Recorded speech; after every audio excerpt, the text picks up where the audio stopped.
거룩이라는 단어가 있는데요. 홀리라는 단어. 이 거룩이 뭔가 언어적 정의가 우리에게 필요합니다. 거룩이 뭐죠? 거룩이라는 말은 언어적으로 보면 깨끗하다라는 의미입니다. 깨끗하다.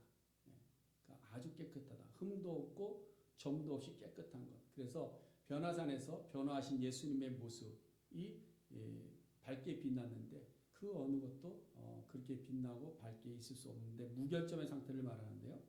그렇기 때문에 거룩한 존재는 오직 하나님 한 분뿐임을 우리는 압니다. 그래서 거룩한 분 그러면 인간사에서는 찾아보기 어렵고요. 찾아볼 수도 없고요. 오직 하나님 한 분만이 거룩하신 분입니다. 그래서 요한계시록에 보면 심판주이신 하나님을 향해서 거룩하신 분이다 이렇게 말씀합니다. 거룩하신 분. 그리고 그 보좌를 지키고 있는 네 생물들이 밤낮 쉬지 아니하고 노래할 때에 이 말을 합니다. 거룩하다, 거룩하다, 거룩하다. 하나님을 향해서 외치는 찬양의 소리가 있습니다. 그래서 하나님께서는 스스로에 대해서 말씀하실 때도 내가 거룩하다라고 말씀합니다. 내가 거룩하다. 그러면서 우리에게 명령하신 것이 또 있습니다. 그게 뭐죠? 너희도 거룩하라. 내가 거룩하니 너희도 거룩하라. 내가 깨끗하니 너희도 깨끗해라. 이런 말씀이죠. 그럼 우리가 어떻게 거룩해질 수 있을까 하는 겁니다. 우리가 어떻게 거룩해질까? 우리는 정말 하나님처럼 거룩해질 수 있을까요? 그렇지 못합니다. 그럼 왜 하나님께서 우리에게 거룩하라라고 말씀하셨는가? 그래서 원래 의미는 뭐냐? 너희가 거룩하라 이 말은 뭐냐? 구별되라 이런 말이에요. 구별되라. 세상의 죄의 모습과 구별된 자가 되라. 그래서 실제로 하나님께서는 죄로 인해서 타락한 세상에 자기 백성들을 철저하게 구별해내셨습니다. 철저하게 구별해. 그래서 하나님께서는 하나님이 임재하시는 장소를 거룩하게 구별해서 거룩한 자들만 들어오게 하십니다. 그래서 양을 치던 모세를 부르실 때 호렙산에서 한 떨기나무에 불이 붙었는데 거기 나무가 타지 않고 있습니다. 그때 모세를 불러서 하신 말씀이 뭐죠? 내가 선 곳은 어떡하니? 거룩한 땅이니. 내가 선 곳은 거룩한 땅이니 내 발에서 실을 벗어라. 십계명과 율법을 주셨던 시내산에서도 산 아래 백성들과 산 위를 구별하셨습니다. 구별하셨어요. 그래서 다른 죄의 모습을 가진 자들이 하나님의 거룩한 장소로 올라오지 못하도록 만드셨습니다. 장소만 거룩하게 구별했느냐? 제사법도 마찬가지입니다. 하나님께서 제사법을 만들면서 여러 가지 레위기에서 여러 가지를 말씀하셨는데 제사에 사용되는 집기들도 거룩하게 구별하셨습니다. 그 다음에 제물도 어떻게 했어요? 구별했습니다. 그래서 제물로 사용할 수 있는 가축이 따로 있습니다. 그건 뭐냐? 흠이 없어야 돼요. 흠이 있으면 제물로 드릴 수가 없었습니다. 아무리 큰 가축이라 할지라도 제물로 드릴 수가 없습니다. 그래서 하나님 앞에 드리는 예물도 우리는 거룩한 것으로 구별하여 드려야 돼요. 그래서 우리가 악한 것으로 하나님께 제물 드리지 말아라 그런 말도 있지 않습니까? 하나님 앞에 드리는 것 자체가 거룩한 것으로 구별하게 말씀합니다. 또한 하나님의 시간도 거룩하게 구별하셨습니다. 그 중에 대표적인 것이 안식일입니다. 6일 동안 우주 만물을 창조하시고 7일째 되는 날 쉬셨다. 그러면서 너희들도 이 7일날 쉬어라 하시면서 그 날을 어떻게 하셨다? 거룩하게 하셨다. 이렇게 말씀합니다. 이처럼 하나님의 임재 장소나 하나님의 시간이나 하나님께 드린 제물을 거룩하게 구별하셨습니다. 그뿐만 아니라 하나님께서는 자기 백성들까지도 구별하셨습니다.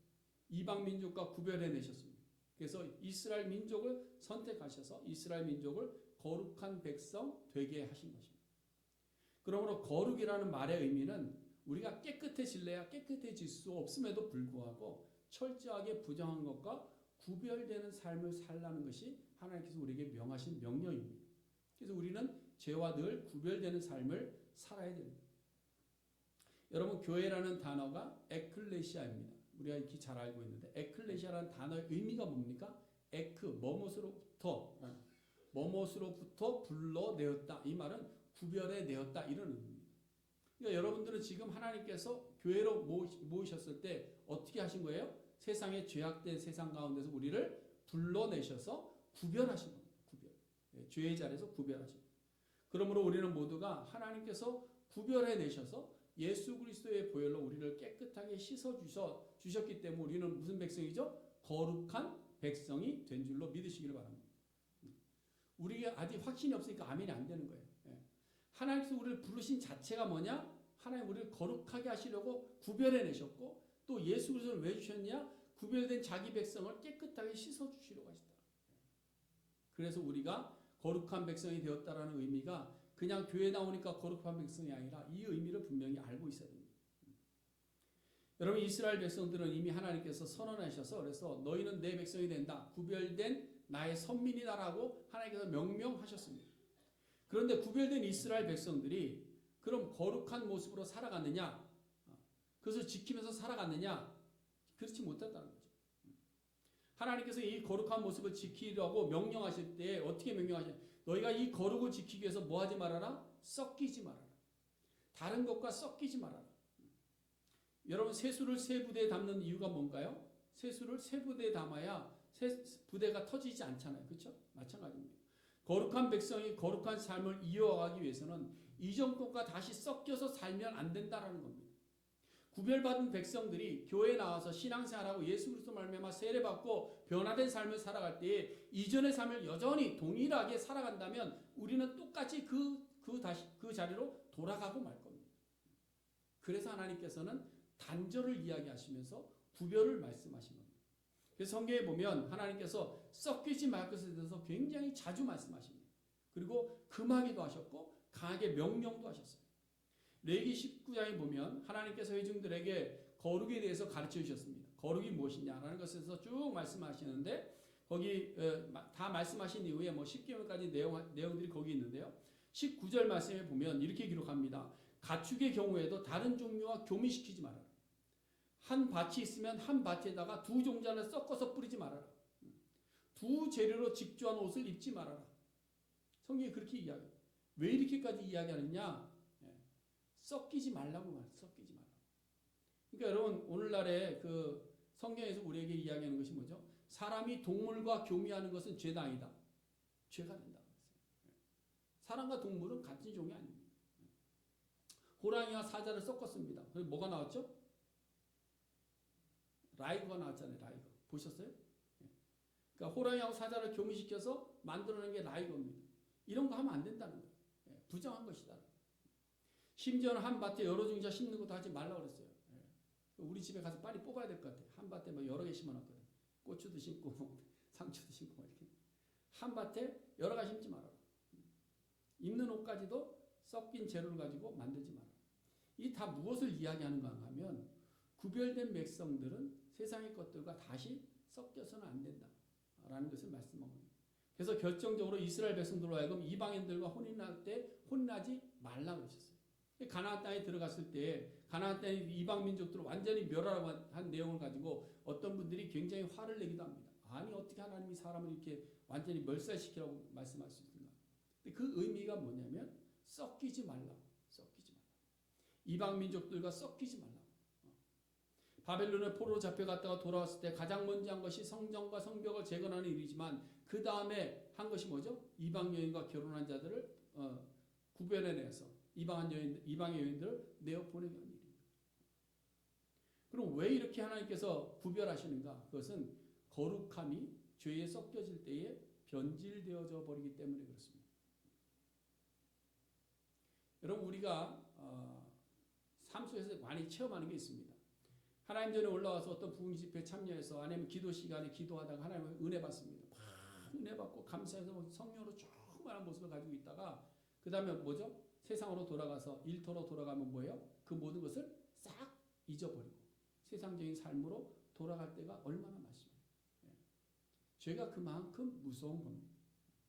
실제로 이스라엘 민족은 애굽에서 해방되고 광야에서 거룩한 백성이 되었고 율법을 통해서 배웠음에도 불구하고 그들은 남겨두거나 섞임으로 인해서 거룩을 지키지 못하고 변질되어져 왔습니다.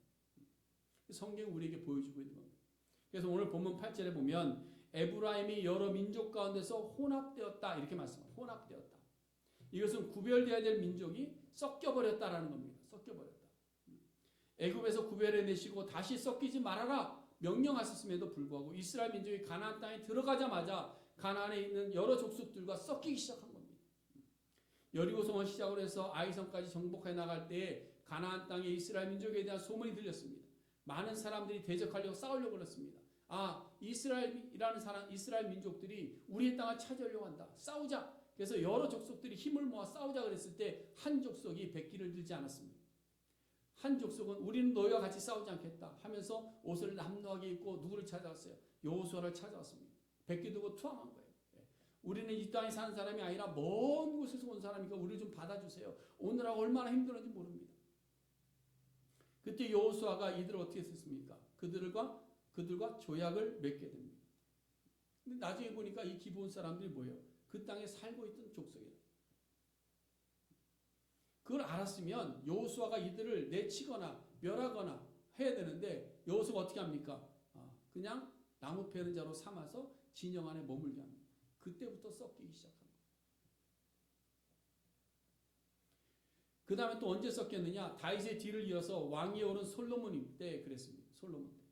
솔로몬은 위대한 사람입니다. 그렇죠? 솔로몬은 지혜의 사람입니다. 근데 솔로몬이 2000번제를 드리면서 통치를 시작하면서 하나님 앞에 구할 때 뭘 구해? 지혜를 구할 정도로 하나님 앞에 겸손했습니다. 근데 그가 성전도 완공하고 궁전도 완공한 이후에 그 다음에 정책을 핀 것이 뭐냐면 이방에 있는 민족들과 정략교를 맺는 거였습니다. 정략교를 왜 맺었죠? 그들이 우리를 공격하지 못하게 하려고. 그때 수많은 이방 여인들을 아내로 맞아들인 겁니다. 아내로.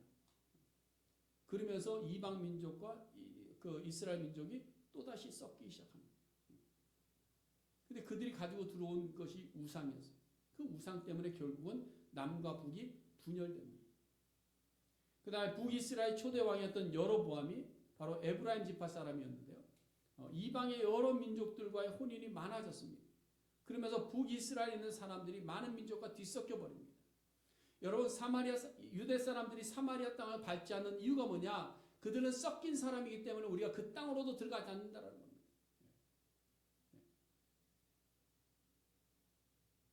근데 지금 북이스라엘은 이전부터 시작해서 지금까지 계속해서 섞여온 겁니다. 이렇게 혼합되어 버린 북이스라엘에 대해서 호세아 선지자가 뭐라고 오늘 본문에서 표현하고 있느냐? 뒤집지 않은 전병 같다. 이렇게 돼. 뒤집지 않은 전병 같다. 이 말이 뭐냐면 쓸모없게 되어버렸다는 거예요. 쓸모없게 되었다. 먹을 수 없는 것이 되어버렸다. 왜 그러냐면요. 전병이라는 것이 다르게 표현하면 빵 아닙니까? 빵. 오늘날 우리가 호떡을 붓거나 부침개를 이렇게 하거나 하면 어떻게 합니까? 처음에 이렇게 붓고 나서 그 다음에 어느 정도 익으면 어떻게 해요? 뒤집어야 되잖아요. 그렇죠? 뒤집어 안 뒤집어요? 뒤집어야 돼요. 그래야 하면 반대편도 익잖아요. 근데 안 뒤집고 그냥 두면 어떻게 됩니까? 밑에는 타고 위에는 밀가루 그냥 있고. 그 상태를 지금 뒤집지 않은 전병 같다라고 이야기하고 있는 거예요. 이렇게 되면 이 전병은 먹지 못해서 버려지는 존재가 되고 만다는 거예요. 그러므로 구별됨을 지키지 못하고 섞여버린 북이스라엘 상황이 어떻게 되어 있느냐? 전병, 뒤집지 않은 전병처럼 되어서 버릴 수밖에 없는 존재가 되었다는 것을 지금 본문을 통해서 예언하고 있는 거예요. 자, 그럼 왜 이스라엘 민족이 이렇게 섞여서 거룩함을 잃어버리게 되었는가 하는 거예요. 왜 섞였는가? 이유를 알아야 될까요? 이유. 오늘날 우리도 세상 가운데서 많이 섞여서 살고 있기 때문에 오늘 이 말씀 우리에게 중요한 겁니다. 두 가지 이유가 있는데요. 첫 번째는 의지의 대상이 하나님에서 세상으로 바뀌어버렸기 때문에 섞이는 겁니다. 무슨 말 이해되시죠? 우리가 신앙생활하고 믿는다 그러면 누구를 믿고 의지하죠? 하나님을 믿고 의지합니다. 그런데 실제적으로 우리의 삶 속에서는 누구를 의지할까요? 세상을 의지한다. 그렇기 때문에 세상의 문화 속에 섞여버리고 만다라는 겁니다. 호세아 선지자가 활동할 당시에 북이스라엘이 여로보암 2세가 통치하던 시대입니다. 경제적으로 굉장히 여유가 많이 있었습니다. 그런데 정치적 지형을 보면 굉장히 위험한 정치적 지형을 갖고 있습니다. 왜? 북쪽에는 아수르가 있었고 남쪽에는 애굽이 있었는데 이 두 나라가 강대국입니다. 이 사이에 끼어 있는 거죠. 끼어 있으니까 늘 불안하죠. 그러다 보니까 지도자들 사이에서 어떤 사람은 친아수르파가 있고 어떤 사람은 친애굽파가 있어서 갈등이 일어나기도 합니다. 그래서 오늘 본문 11절 말씀에 보면 이때의 상황을 이렇게 이야기합니다. 어리석은 비둘기같이 지혜가 없어서 애굽을 향하여 부르짖으며 아수르로 간다. 이 사람들이 하나님을 의지하고 살아야 되는데 그 강대국을 향해서 손을 뻗치기 시작했다는 겁니다. 그들은 의지의 대상이 바뀐 겁니다. 하나님을 의지하지 않고 눈에 보이는 육의 것을 의지하기 시작한 겁니다. 그러다 보니까 세상과 섞이기 시작하는 거죠. 그러니까 거룩을 잃어버리는 겁니다. 여러분, 이스라엘 민족이 기울어지기 시작한 것이 언제부터인가 하면요, 사실은 왕을 구할 때부터 기울어지기 시작했습니다. 사사시대 지나서 왕국시대가 시작되는데, 왕국시대가 시작돼 사울 왕을 세우는 그 시점부터 이스라엘 민족은 기울어지기 시작한 거예요. 사사시대에 많은 외세의 침략이 있었습니다. 여기에 맞서기 위해서 백성들이 사무엘에게 왕을 요구합니다. 하나님 우리를 지켜주세요가 아니라 우리에게도 왕을 세워서 그 왕이 우리를 지키게끔 해주시면 좋겠습니다. 라는 거예요. 다른 나라 보니까 다 왕들이 그 일을 하고 있는데 우리는 왕이 없으니까 우리가 어려움을 당할 때 우리를 도와줄 사람이 없습니다. 그래서 왕을 달라고 외치죠. 그래서 하나님께서 사무엘에게 왕 세워라. 그러면서 하신 말씀이 뭐냐면, 저들이 너를 버린 것이 아니라 저들이 누굴 버렸다? 나를 버린 것이다. 저들이 이제 의지의 대상을 나에게서 세상으로 바꾼 것, 왕에게로 바꾼 것이다. 이 얘기를 하고 있는 거예요. 그러니까 하나님을 의지하기보다 세상을 의지하는 것 자체가 뭐냐? 우리를 구별됨을 해치는 요소가 되더라. 그 다음에 왕위를 이어받는 다윗도 보세요. 다윗도 한번 실수합니다. 다윗도 위대한 사람이지만 실수합니다. 사무엘하 24장에 보면 다윗이 마지막에 자신의 힘을 좀 카운트해서 자기를 좀 지켜보려고 인구조사를 하게 합니다. 이에 대해서 요압이 이 왕을 책망하는 장면이 있습니다. 거기 뭐라고 나오느냐? 여호와께서 100배나 왕에게 더하게 하실 텐데 어찌하여서 이런 일을 행하십니까? 지금까지 여호와의 이름으로 골리앗을 물리쳤고 여호와의 이름으로 수많은 전쟁에서 이겼고 연약한 군사를 가지고도 승리했던 다윗이지만 노년이 되어서 이제는 하나님을 의지하는 것에서 사람의 숫자를 의지하기 시작한 겁니다. 그러다 보니까 섞여가는 것이죠. 오늘날 교회들도 마찬가지입니다. 교회가 하나님을 의지하고 하나님을 믿으려고 해야 되는데 하나님 믿기보다는 사람을 믿는 거예요. 힘 있는 사람, 돈 있는 사람, 사람 많은 교회, 이런 걸 의지하는 거죠. 그게 변질되는 거예요. 변질. 섞이는 겁니다. 여러분, 솔로몬도 마찬가지입니다. 지혜를 얻었지만 하나님께서 맡긴 성전 건축도 잘 마무리했지만 정략교를 선택한 이유가 뭐예요? 외세의 침략을 막기 위한 겁니다. 외세의 침략. 결혼의 제도를 통해서 내 나라를 지켜보겠다는 거예요. 의지의 대상이 바뀌어버린 겁니다. 하나님을 의지하지 않습니다. 이제는 더 이상 하나님을 의지하지 않습니다. 사람을 의지합니다. 눈에 보이는 것을 의지합니다. 여러분, 오늘 본문도 마찬가지입니다. 그것을 지적하고 있어요. 앞서 말씀드린 대로 정치적 지형이 애굽과 아수르에 둘러싸여 있는 상황이다 보니까 그들이 이제 지혜가 부족해서 애굽을 찾고 아수르를 가서 손을 내밀었다라고 이야기하잖아요. 이게 역사적으로 보면 언제 있었던 일인가 하면 열왕기하 15장에 보면요, 여로보암 2세 이후에 점점 나라가 이렇게 기울어지기 시작합니다. 그러면서 왕궁에서는 이 혈투가 벌어지죠. 왕권을 차지하기 혈투가 벌어집니다. 그 가운데 무나헬이라는 사람이 살룸을 죽이고 왕위를 찬탈합니다. 근데 국력이 더 약해집니다. 그때 아수르의 왕 불이 침공할 때에 이 무나헬이 어떻게 했는가 하면 은 1000달란트를 백성들에게서 강탈해서 그것을 아수르 왕에게 갖다 바치고 자기의 왕권을 지키려고 했던 겁니다. 여러분, 사극에서 많이 보던 내용이죠? 그렇죠? 여러분, 은 1000달란트 하면요, 이렇게 이게 화폐 가치가 좀 우리가 좀 어려운데, 오늘날 돈으로 환산하면 한 6천억 정도 된다. 6천억. 안 놀라시네. 워낙에 뭐 그 정도쯤이야. 뭐 6천억 정도에 되는 돈을 국민들에게서 뺏어가지고 그 돈을 자기의 왕권을 유지하려고 아수르 왕에 갖다 바쳤다. 결국 무엇을 이야기하는가? 북이스라엘, 에브라임에 있는 모든 사람들이 의지의 대상이 누구였느냐? 하나님이 아니었다는 겁니다. 여러분, 오늘날 우리의 삶에서도 이러한 일들이 얼마나 많이 일어나고 있는지 모릅니다. 하나님을 믿노라 하면서도 힘들고 어려운 일을 만날 때 어떻게 합니까? 하나님을 의지하고 하나님 앞에 기도하고 무릎 꿇고 나와야 될 텐데 어떻게 돼요? 먼저 세상을 먼저 찾아갑니다. 돈 있는 사람 찾아갑니다. 힘 있는 사람 찾아갑니다. 세상의 일들을 찾아갑니다. 네. 여러분 우리 그리스도인들의 힘이 어디서 나와야 될까요? 우리 그리스도인의 힘이 어디서 나와야 될까요? 세상에서 나오면 안 됩니다. 우리 그리스도인들의 힘은 오직 믿음에서 나와야 됩니다. 믿음에서. 우리의 권세가 어디서 나와야 되냐? 믿음에서 나와야 돼요. 누구를 향한 믿음일까요? 하나님입니다.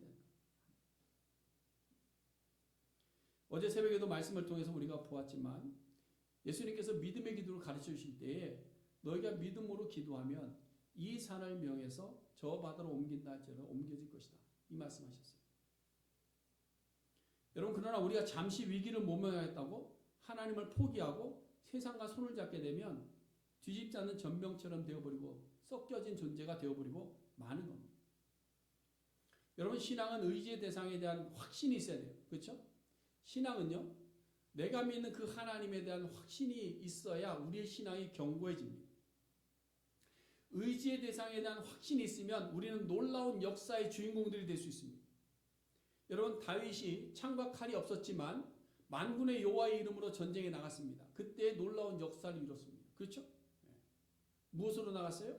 믿음으로 나갔어요. 의지의 대상인 하나님에 대한 확신을 가지고 나갔어요.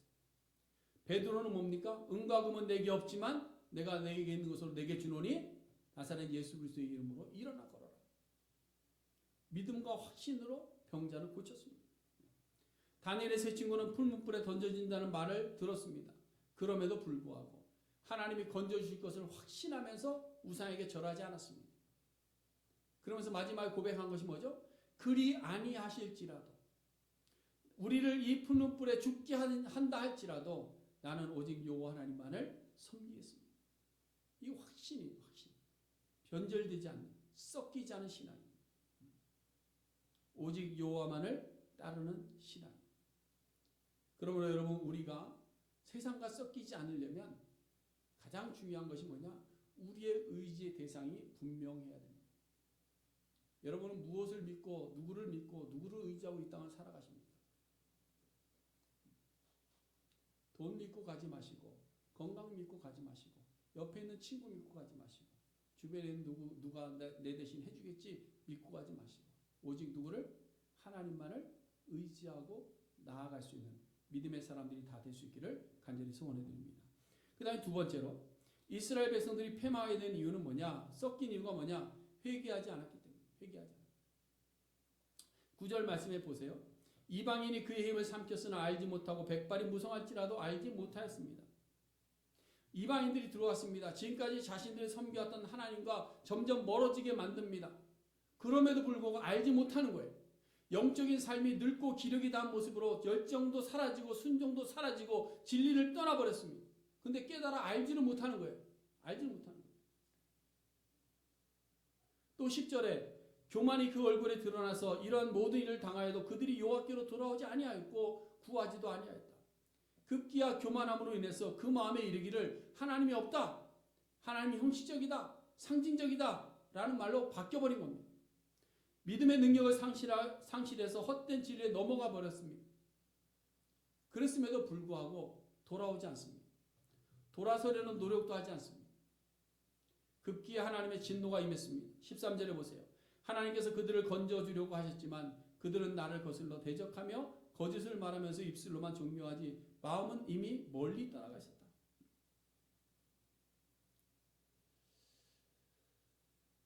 그리고 16절 가서 16절에 보면 그들의 행위가 무엇과 같다? 속이는 활 같다. 이렇게 말씀합니다. 이것은 활이 관역을 향해서 날아가야 되는데 활을 분명히 쏜 것 같은데 그 활이 관역을 향해서 가지 않고 다른 방향으로 가고 있더라.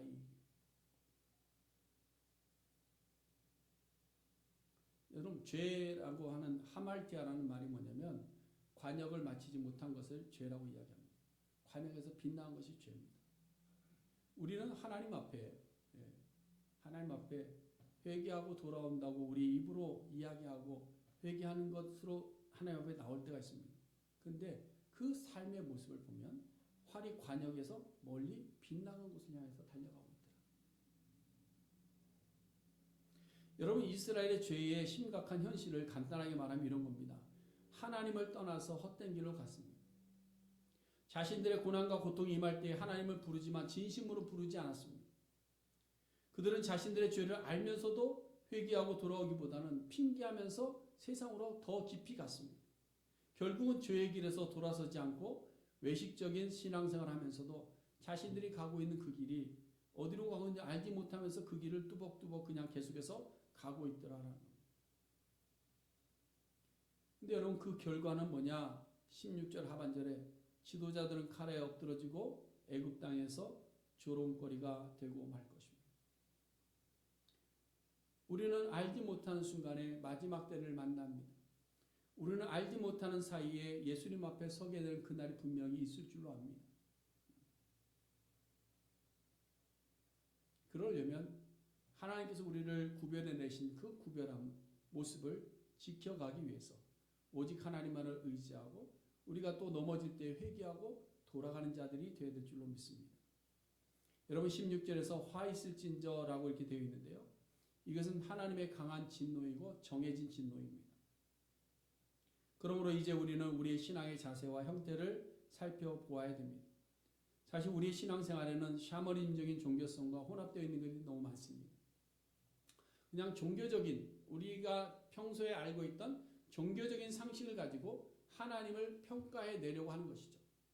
그냥 내가 알고 있는 종교적인 어떤 미지의 신적인 존재를 하나님과 동일시하는 경우가 있다는 겁니다. 기복적인 종교생활을 하면서도 그것이 거룩이라고 착각하는 경우가 있다는 겁니다. 그러다 보니까 하나님 말씀에 대한 순종보다는 내가 생각하는 종교성을 가지고 내가 생각하는 신앙으로 변질시켜버리는 것들이 굉장히 많습니다. 대표적인 것을 하나 들으려고 한다면 우리 입시대 되면 100일 기도 하잖아요. 100일 기도. 그게 성경적일까요? 아닐까요? 성경적이지 않습니다. 성경에 보면 100일 기도 한 적이 없어요. 차라리 할 거면 40일 금식 기도를 하죠. 그렇죠? 근데 100일 기도 누가 했어요? 샤머니즘적인 거예요. 그동안에 내려오던 어떤 종교성을 가지고 하는 겁니다. 그런 것들이 교회 안에 얼마나 많이 들어왔는지 모릅니다. 여러분, 우리가 하나님의 말씀을 따라 구별된 삶을 살지 못하면 이단의 사설들과 헛된 종교심들이 우리 안에 섞여 들어오지만 그것을 구별해내지 못합니다.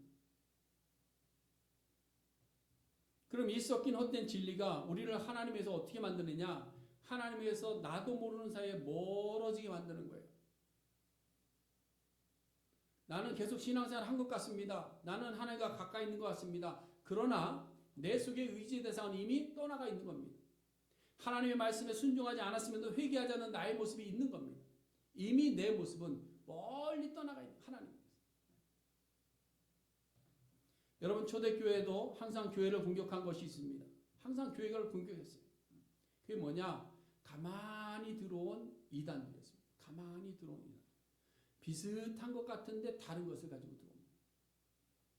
오늘날 신앙생활이 저는 이 북이스라엘 시대와 크게 다르지 않다고 봅니다. 저의 진단은 그렇습니다. 왜냐? 경제적으로 많이 부유해졌습니다. 그렇죠?